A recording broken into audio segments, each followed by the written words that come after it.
the Spirit will work, Lord, will work sa mga lives natin. The Spirit saves us.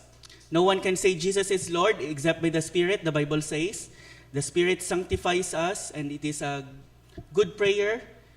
Breathe on me, breath of God, till I am wholly thine, until this earthly part of me glows with the fire divine.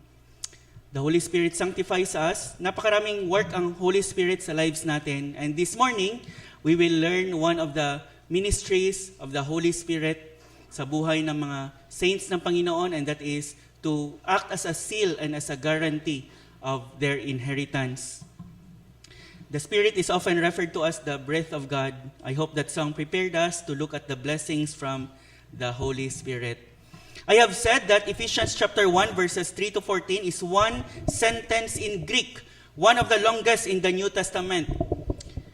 We have learned sa grammar subject natin noon that one word can comprise a sentence. For example, stand, sit, run, that is already one sentence. Sabi nila, a typical sentence has about 15 to 20 words. Do you know how many words in Greek is this sentence from verses 3 to 14 of Ephesians chapter 1? It's 202 words in Greek. That is only one sentence. Paul is piling up words after words after words as he unpacks the blessing of God sa mga believers. Paul cannot stop, hindi siya makapause as he piles up praises to God because of His blessing sa atin. Paul unwraps God's gift to us. We have already looked at the blessings from the Father, His election, His predestination, His adoption. We have already looked at the blessings from the Son, His redemption, His forgiveness of sins, His insight that He has given us, the inheritance that that God has given us through Christ. In Him we have received an inheritance. This morning we will look at the blessings from the Holy Spirit. That is Ephesians chapter 1 verses 13 to 14. But we will start reading from verse 11. Verse 11 of Ephesians chapter 1 verses 13 to 14. I would like to ask everyone to please stand as we read this. Please take out your Bibles, open it. Sa Ephesians chapter 1 verses 11 to 14. In Him we have obtained an inheritance, having been predestined according to the purpose of Him, who works all things according to the counsel of His will, so that we who were the first to hope in Christ might be to the praise of His glory. This is our passage, 13 to 14. In Him you also, when you heard the word of truth, the gospel of your salvation, and believed in Him, were sealed with the promised Holy Spirit, who is the guarantee of our inheritance until we acquire possession of it to the praise of His glory. Let's pray. O Lord, we thank You for blessing us with every spiritual blessing in the heavenly places in Christ. Thank You, O Lord, for being the initiator of our salvation, for seeing to it through Your Son that our salvation is accomplished, and through Your Spirit, Lord, that we are preserved unto our final salvation.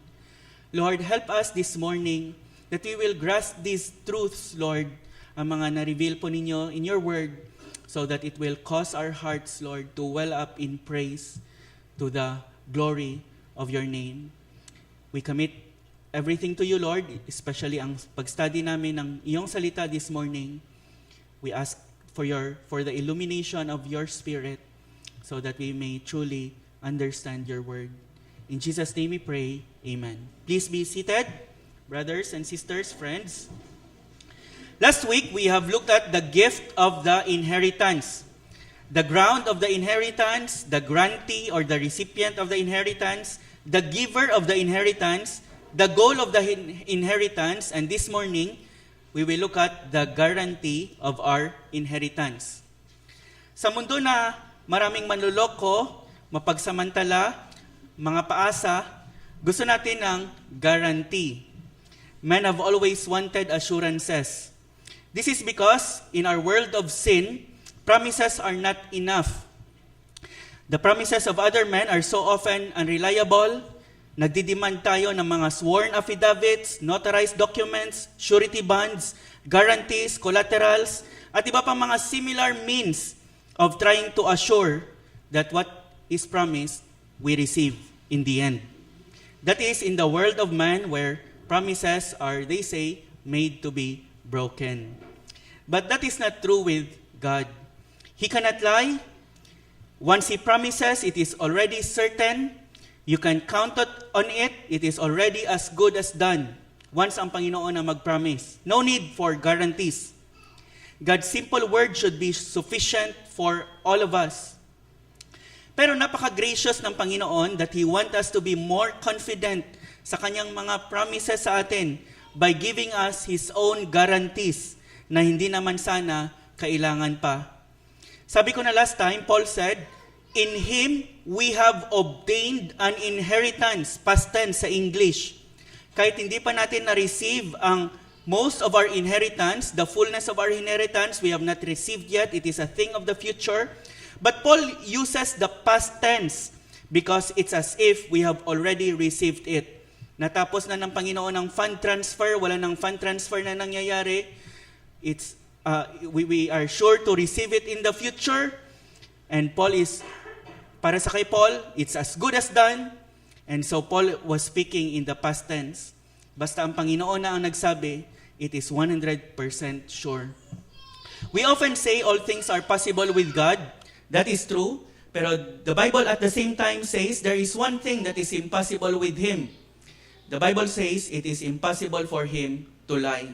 God cannot lie. God never lies. Titus chapter 1 verse 2. In hope of eternal life, which God who never lies promised before the ages began. That is one thing that God cannot do. He can do everything. One thing He cannot do is that He cannot lie. He cannot break on His promise. God never lies. It is impossible for Him to lie.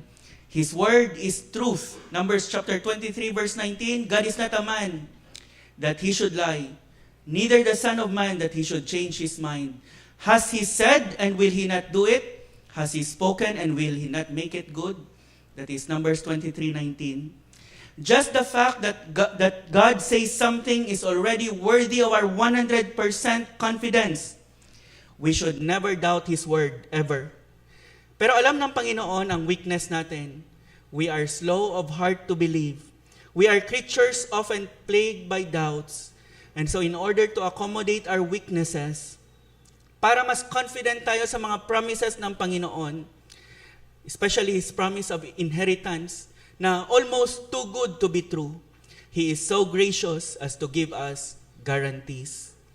We can see that sa passage natin this morning. The Lord guarantees His promise of inheritance with His seal and with His pledge. That is another translation of the word guarantee. He is the guarantee. He is the pledge of our inheritance. Ito ang dalawang purpose ng Holy Spirit sa mga buhay natin sa passage na ito. Maraming mga work ang Holy Spirit sa lives natin. He caused us to believe, to trust in Christ. He opened our hearts. He makes us holy day by day. He sanctifies us. Pero ang often neglected na work ng Holy Spirit, ng ministry ng Holy Spirit sa lives natin, is that He acts as seal and pledge of the inheritance that God has given us. The Holy Spirit guarantees our inheritance by being God's seal. The Holy Spirit guarantees our inheritance by being God's seal.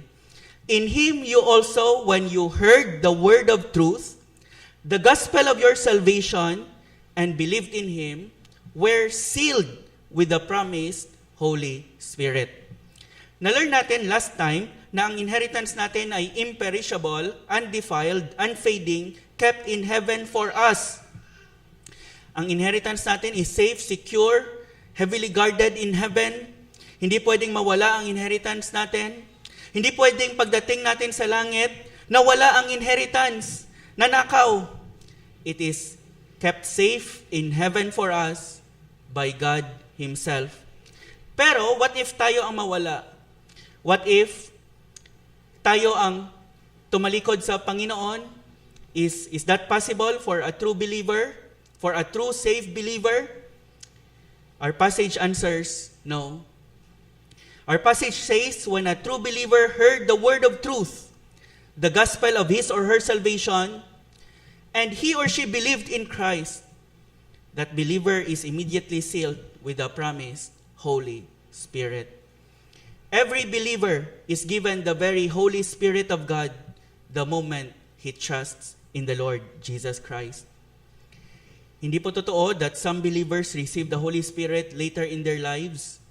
The moment you believed in Him, you are immediately sealed with the promised Holy Spirit, Paul said. Sabi ni Apostle Paul, whoever does not have the Spirit of God is not his. Every true believer, every true believing saint is indwelt by the Holy Spirit the very moment he or she believed. The Holy Spirit who enables a person to believe in Christ immediately indwells and seals that believing person. Verse 13, in Him you also, is this true of you?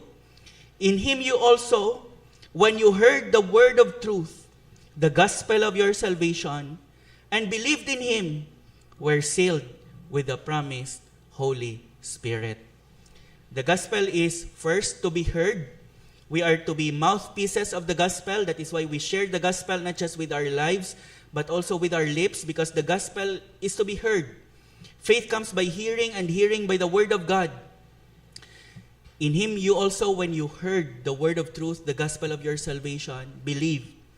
The gospel is simply means good news. It comes from the Old English word, good spell, which means good news. The gospel of your salvation, it is the good news of the believer's salvation. Salvation, it is the greatest news in all the world because it concerns our greatest problem, the wrath of God. The gospel is the good news of your salvation. Salvation means deliverance from imminent danger. Salvation means rescue from immediate ruin. Deliverance and rescue from what? We ask.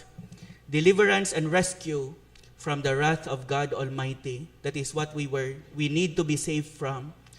That is our greatest, that is the salvation we need. Not salvation from sickness, not salvation from poverty. It's salvation from the wrath of God, which is eternal. It means to be rescued from the vengeance and the fury and the anger of God upon sinners and upon sin. The good news, the gospel is the good news that because of the mercy of God, sinners like you and me may be rescued from the wrath of God through the work of God and for the glory of God.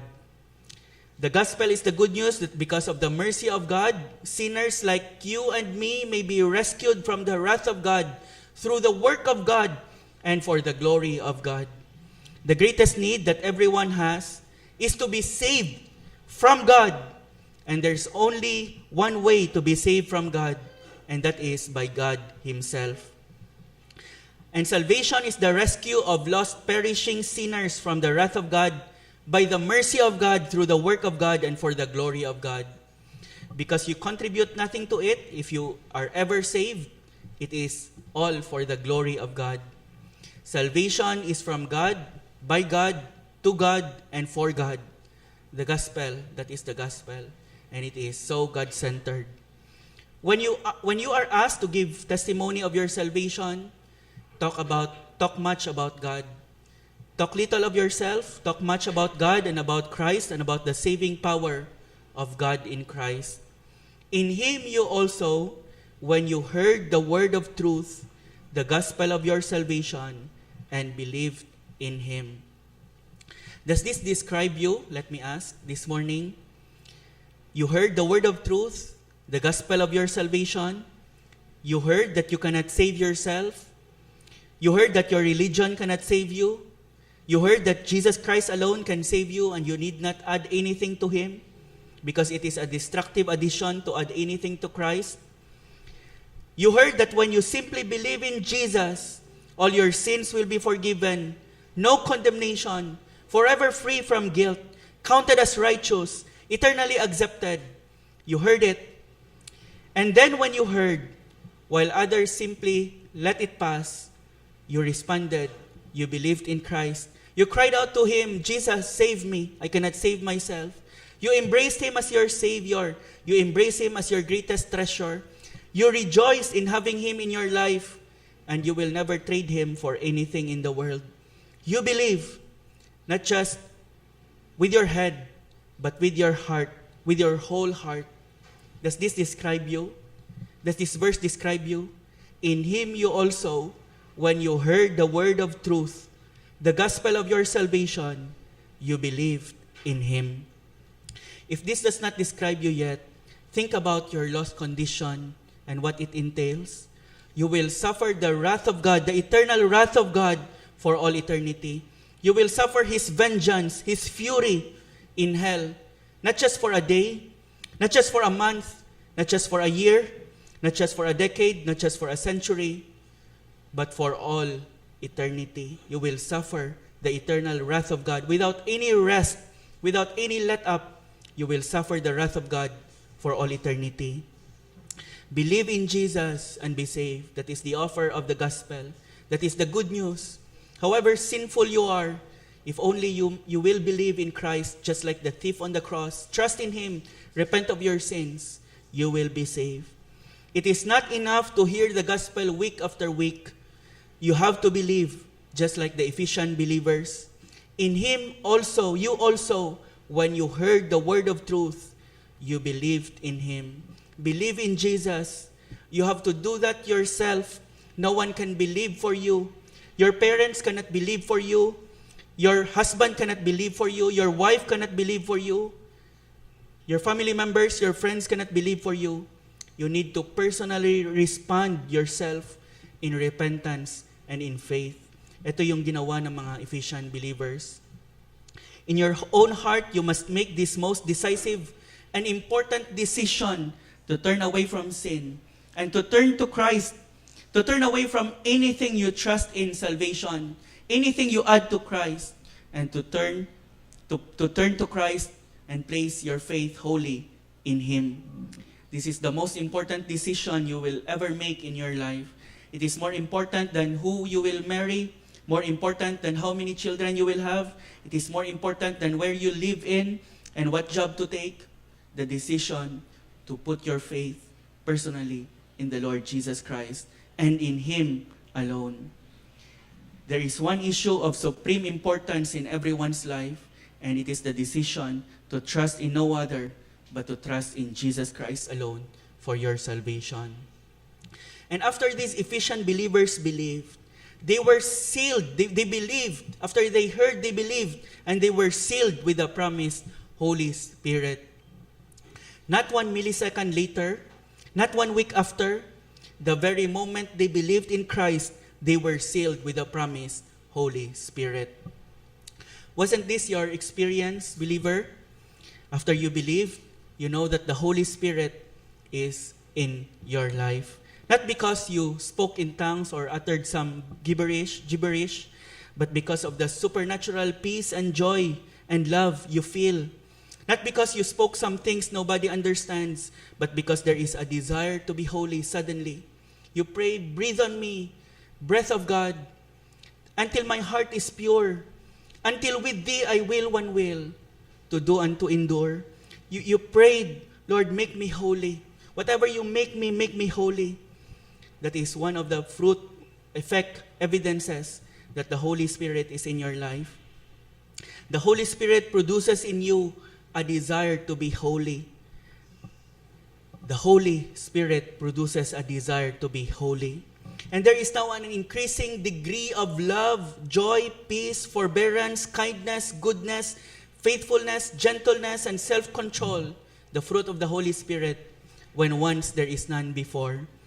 Ang evidence that the Holy Spirit is in the person's life is not speaking in tongues. Sabi ni Apostle Paul in 1 Corinthians chapter 12, verse 30, do all have the gifts of healing? Do all speak in tongues? And the expected answer is no, highlighting that not everyone has the gift of tongues or the gift of healing. Ang Panginoon nag-aalat ng mga gifts, and one of those gifts in early times, a sign gift, is the gift of speaking in tongues. And by the way, the word tongue in the New Testament is glossa. from where we get the word glossary. And every time it is used in ancient writings, in ancient times, it always means languages. So it should have been translated as speaking in languages. Ang King James Version wrongly translated it as speaking in tongues, and it was carried by other translations. It should actually be speaking in actual existing language, not some gibberish that nobody understands. Remember, it is a sign gift. Everyone can speak gibberish, but if it is known, existing language that I speak, which I do not speak before, then you know that it is a work of God. And if that is how important speaking in tongues is, that it is a proof of one's salvation, it should have been mentioned in the other epistles like Ephesians, Romans, Colossians, Timothy, Titus, 1st and 2nd Peter, 1st and 3rd John. But the only place it is mentioned is in 1 Corinthians. And pinagalitan sila ni Apostle Paul because they are misusing this particular gift. There's not even a mention of speaking in tongues in 2 Corinthians. There are some who say, if you have not spoken in tongues, you are not saved. The Bible says, every person who truly believes in Jesus is saved, and every saved person has the Holy Spirit in his life. The Holy Spirit in the life of a true believer guarantees his inheritance in the Lord Jesus Christ. The Holy Spirit does that by being God's seal. You also, when you believed in Him, were sealed with the promised Holy Spirit. In ancient times, ang seal is an official mark of identification that was placed on an object or an important document. Ngayon, parang ginagamit na rin ito sa mga wedding invitations. It is usually made from hot wax, which is placed on an object, a letter or an envelope, for instance, and then it is impressed with a signet of a king or an authoritative figure. Ang seal of God's Spirit in the believer signifies at least three things. The first is ownership, the second is authenticity, and the third is protection, security or protection. The first is ownership. In the ancient world, the owner announced his ownership of an object by attaching his seal to that object. Much like branding a cow, ang mga baka, nilalagyan ng sinisir ng hot metal, signifying ownership of the cow. God sealed us with His Spirit in order to mark ownership of us, His ownership of us. That is why Romans chapter 8 verse 9 says, anyone who does not have the Spirit of Christ does not belong to Him. Paul said in Romans chapter 8 verse 16, the Spirit Himself bears witness with our spirit that we are children of God. When the Holy Spirit seals believers, He marks them as God's possessions. God is saying, this person belongs to me. I have bought this person, and this person belongs to me. Believers entirely and eternally belong to God from the moment they believe, they place their faith in the Lord Jesus Christ. We no longer belong to sin or to the world or to our former father, Satan. We no longer belong even to ourselves. Jesus bought us with His blood, with a price, and the Spirit sealed us, signifying we now belong to God. If you are a believer, walang isang kuko na nabilong sa iyo. It belongs to God. Wala kang isang buhok that belongs to you. It all belongs to God, and everything you possess belongs to God. You should live a kind of life that you no longer own yourselves, but God owns you completely, fully, and completely. The second thing is authenticity. Sa ancient times, a letter is, you know that a letter is indeed coming from a king because it has the seal of the king in it. That is why the practice was carried sa present time. Ang mga official records like diploma or transcript of records, pag kumuha ka sa registrar, may silyo ng university mo. It means this document is authentic. Kahit na photocopy, once it bears the seal, for instance, of a particular university, it is certified through copy. Authentication. God is saying, this person not only belongs to me, but is an authentic citizen of my divine kingdom and is an authentic member of my family. Many will try to disprove that you are a child of God, but if you have the Holy Spirit, you have God's seal, you are a true child of God. The third is protection. The seal not only assures us that we are authentically His, He owns us, it also assures us of His protection because God will protect everyone He owns. You remember the tomb where Jesus Christ was buried? Anong ginawa sa tomb? It was sealed. Fearing ang mga religious leaders, fearing that Jesus' disciples might steal His body and fake a fake resurrection, they obtained Pilate's permission to place a seal on the stone and to guard it with soldiers. Napakadali lang namang i-destroy ng seal. Very easy lang to destroy the seal. But the seal represents the power of Rome. No one dare breaks a Roman seal. Na-learn natin ito when we tackle the resurrection of Christ. Because the entire power of Rome will then be disposed in order to find and to execute the person who dare breaks their seal. Death penalty by crucifixion ang parusa sa mga nagdi-dare na mag-break ng Roman seal. That is why the argument na the disciples stole the body, sobrang takot lang ng mga disciples, they would never do it. If you break the seal, you are a dead man. That is how Rome protects its assets. In an infinitely greater way, the Holy Spirit secures each believer, marking him with His own inviolable seal. Protection. Once God placed you in Christ, God then sealed you up with His Spirit. He sealed you shut in Christ, and you will be in Christ until someone bigger, greater, stronger than God Almighty is able to break that seal. That is how safe and secure you are if you are a true, safe believer of Christ. Later in Ephesians, we find the same word, sealed, occurring again. And we read that with the Holy Spirit of God, we are sealed for the day of redemption. Ephesians 4:30. We are sealed for the day of redemption. If one true elect saved believer is lost, it casts a doubt into the ability of God to keep. The Holy Spirit seals believers unto the day of redemption. We are owned by our Lord and are under His protection until the great day of redemption. The Holy Spirit guarantees our inheritance by being God's seal. Secondly, we find that the Holy Spirit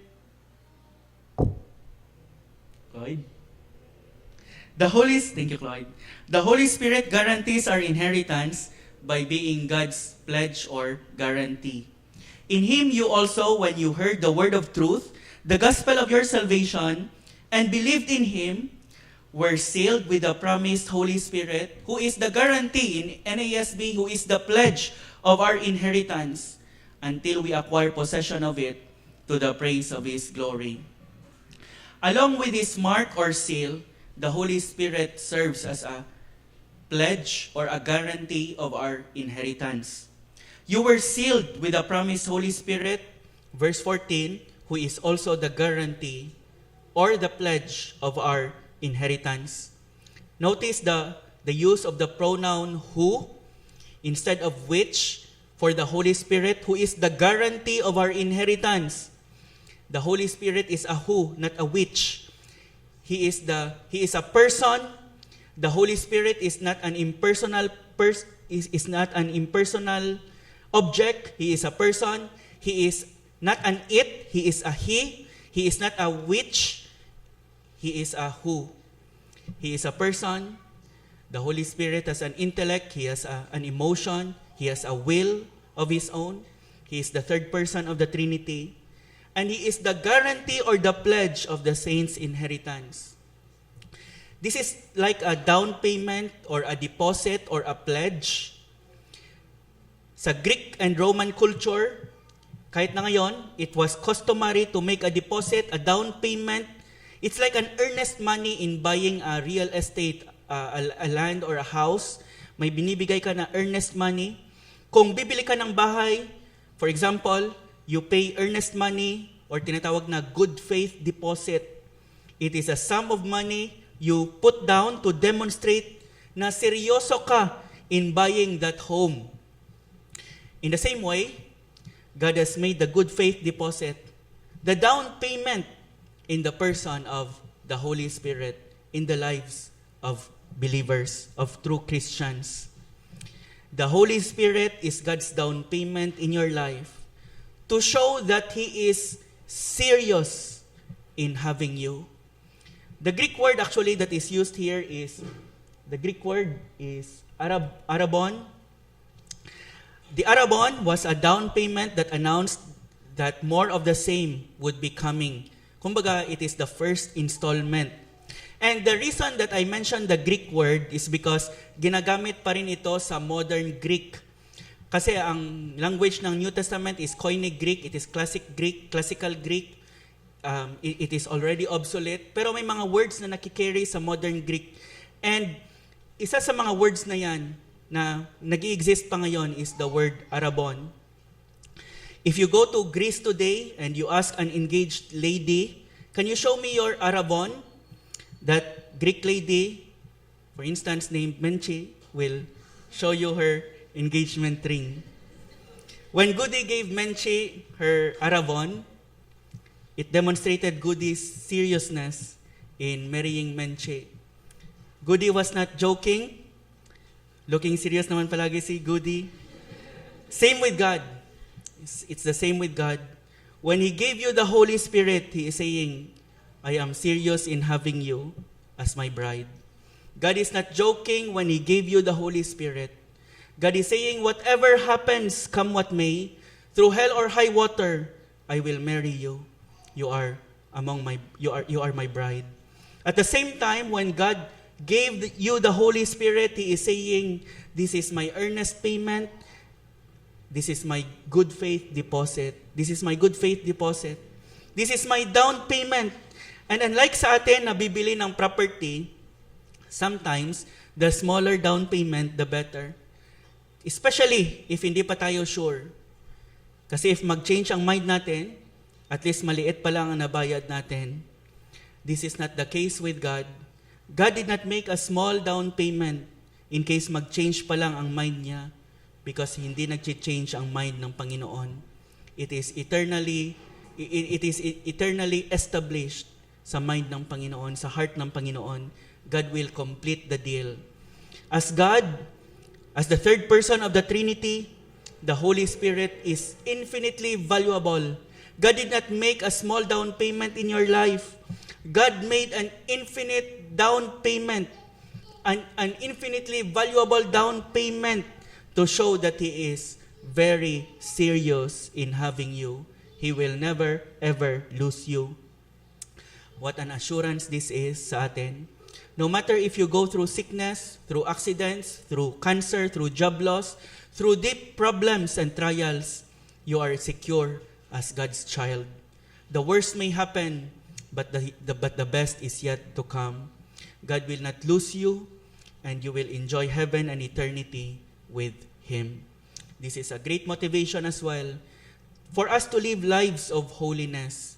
Ephesians chapter 5 verse 18 says, do not be drunk with wine, for that is debauchery, but be filled with the Spirit. Be filled with the Spirit. We are always to be filled with the Spirit.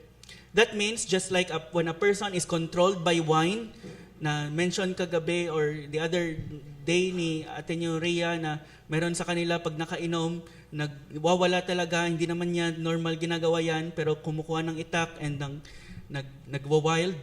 May mga person na sobrang tahimik but when nakainom, sobrang talkative because they are under the influence of the wine. In the same way, in a different way, Apostle Paul is saying, do not be drunk with wine, meaning to say, do not be under the influence of wine in your life. Do not be in control of wine, but be controlled 24/7 by the Holy Spirit. We are always to be filled with the Spirit. We should always have Him take control of our lives. Lahat ng mga believers has the Holy Spirit in their lives, but not all believers are controlled by the Spirit in the same way. Some believers are controlled by the Spirit in more obvious way than other believers, more evident way than other believers. And ang goal natin is that the believers would take control in our lives so that we would be known as a Spirit-filled person. At the same time, in the same letter, in Ephesians chapter 4, verse 30, Paul said, "Do not grieve the Holy Spirit of God, by whom you were sealed for the day of redemption." If this is the work of the Spirit in our lives, if this is how great is the Spirit, ang work niya sa buhay natin, ang significance niya sa lives natin, why should we grieve Him? Do not grieve the Holy Spirit. He is your Aravon. Please Him in everything you do. Strive to please Him in everything that you do. At the same time, nung binigay sa atin ng Panginoon ang Kanyang Spirit, like when we give the first payment, we say, more of the same will be coming. Marami pang incoming na payment, more of the same will be coming. That is what God is also saying. He is saying this is just the first installment. More of the same will be coming. Meaning to say, ang mga best experiences natin dito with the Holy Spirit is just a foretaste of what is to come. The same kind is coming, though immeasurably greater in degree. Can you think of the best experiences you had with the Holy Spirit in your life? When the Holy Spirit floods your heart with the love of God, that is one of His work. When the Holy Spirit floods your heart with joy, with so much joy, that you just can contain your happiness in the Lord. And you praise the Lord because of the Spirit in your heart, filling you with joy. That is just the tip of the spoon, the foretaste of what is to come. Sabi ng isang Bible commentator, si R. Kent Hughes, he said, "Remember the release in coming to Christ and knowing you were forgiven." You remember that day when you were forgiven? Remember the time when in worship you were smitten with awe? Remember the time you followed the Spirit's leading and were wonderfully used? When was the last time nangyari ito sa iyo? Remember the Spirit surprising you with goodness where you once responded wickedly? Think of all this and then multiply it a millionfold. Here on earth, we have experienced the first dollar of a million celestial dollars, the earnest. We have the dawning of knowledge, but then we will have the midday sun. What no eye has seen, nor ear heard, nor the heart of man imagined, what God has prepared for those who love Him. These things God has revealed to us through the Spirit. Ang mga best experiences natin in walking with the Lord here is but a foretaste of what is to come. The question is, do you have the Aravon, the Holy Spirit, in your life? Can you perceive Him working in your life constantly, steadily? Does He continually flood your heart with love and peace and joy? Is He making you progressively holy? Does the Holy Spirit make you cry, "Breathe on me, breath of God, till I am wholly thine"? Can you see His fruit in your life? Do you long for Him to be seen more in your life? Do you cry out to the Holy Spirit to make you more and more Christ-like? More than anything, more than any desire, that is the work of the Spirit in your life. If you have experienced that, continue to walk in the Spirit. Do not quench Him in your life. If not, it may be that you are not yet saved. The Holy Spirit is not yet in your life. Do not assume if you don't see evidences of salvation, evidences of the Spirit's presence in your life. If wala pang down payment ng Panginoon sa life mo, you can never expect more to come. Do not assume. Come to Jesus. It is in Him that you will have the inheritance. It is in Him that you will have the Spirit, the guarantee of that inheritance.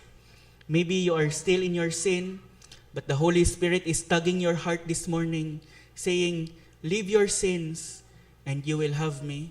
You will have all of me. Maybe you are still trusting in your good works or religion or in other things aside from wholly trusting in Christ for your salvation. And the Holy Spirit is working in your heart right now. Trust in Jesus. Do not neglect His working. Leave other things you trust in and trust in Jesus alone. Trust in Jesus alone. If you do that, the Word of God says, the moment you believe in Him, you will have the Holy Spirit in your life. You will have God's Aravon in your life. Maybe you are here and you are planning to trade all these for other things. Paul said about Demas, Demas has forsaken me, having loved this present world. Like Demas, you are ready to trade all these for sin and for the things of this world. I am pleading with you this morning. Do not do it. Do not trade your eternal riches for what will prove to be garbage in the end. The tragedy of Demas is not that he has forsaken the Apostle Paul. The tragedy of Demas is that he has forsaken God, the real, eternal, enduring treasure in the universe. The Spirit is the guarantee of our inheritance. Apostle Paul said, who is the guarantee, the pledge, the down payment of our inheritance until we acquire possession of it. Again, here's the familiar refrain we had been looking at in verses 3 to 14 in Ephesians. To the praise of His glory. After the blessing from the Father, to the praise of the glory of His grace. After we have looked at the blessings from the Son, to the praise of His glory. After we looked at after the blessings from the Spirit, we can see once again this familiar refrain, to the praise of His glory. This is the ultimate reason why God wants to have you. He wants to be praised. He wants you to praise Him. He wants your life to be a praise to Him. He wants His glory to be praised. Does that sound selfish to you? It doesn't sound selfish to me. It sounds God-centered, self-centered for God to do it, but it doesn't sound selfish. You get to be saved. You get to be adopted into the family of God. You get to be redeemed by His blood.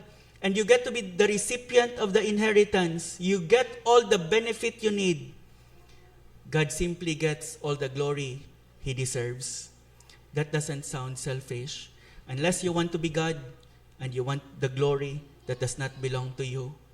But if you just think and marvel and be astounded at the greatness of God's blessings in your life, the natural response would be to the praise of the glory of His grace. To praise Him, that would be the natural response. You will not be able to help it. Kanina, sa kanta natin, overcome with joy I sing, to the King in need of nothing, empty-handed I rejoice. Paul was not here in Ephesians. Paul was not able to help it. That is why inuulit-ulit niya ito in verse 6, to the praise of His glorious grace. In verse 12, to the praise of His glory. And now in verse 14, to the praise of His glory.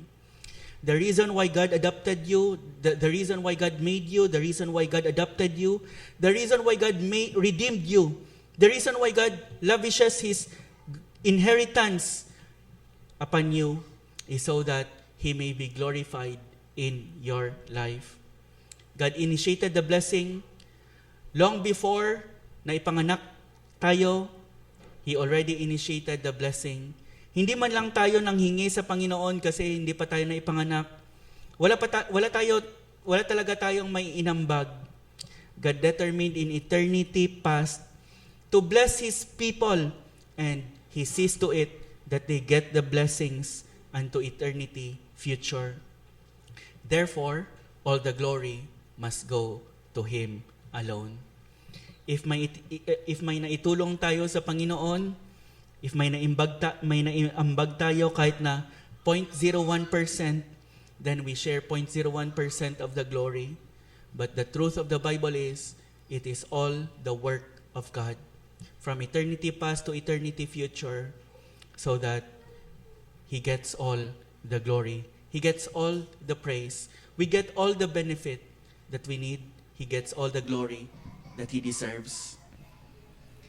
In our salvation, God is the planner, God is the purchaser, and God is the preserver. It is all of God. Therefore, all the glory must go to Him alone. This is what is at stake, the glory of God. That's why Paul is so careful to show that it's all of God from eternity past to eternity future, so that all the glory goes to Him alone. I do not want to end verses 3 to 14 immediately. I will preach one or two more messages from it probably. But right now, ponder the fact that you are tremendously blessed. You are tremendously blessed if you are a believer, if you are a Christian. He has blessed you. God has blessed you with every spiritual blessing in the heavenly places.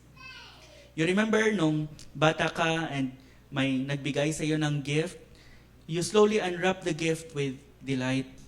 For several Sundays, yan ang ginagawa natin. We had received a gift from the Trinity, and we had been slowly, with delight, unwrapping our gift. What is inside that gift? Blessings from the Father, blessings from the Son, blessings from the Holy Spirit. And what should be our response? What should be your response? It is living all of life to the glory of His grace. Whether therefore you eat or drink or whatever you do all to the glory of God. That should be our response. Let's pray. Oh Lord, we thank you for blessing us tremendously with blessings we do not deserve.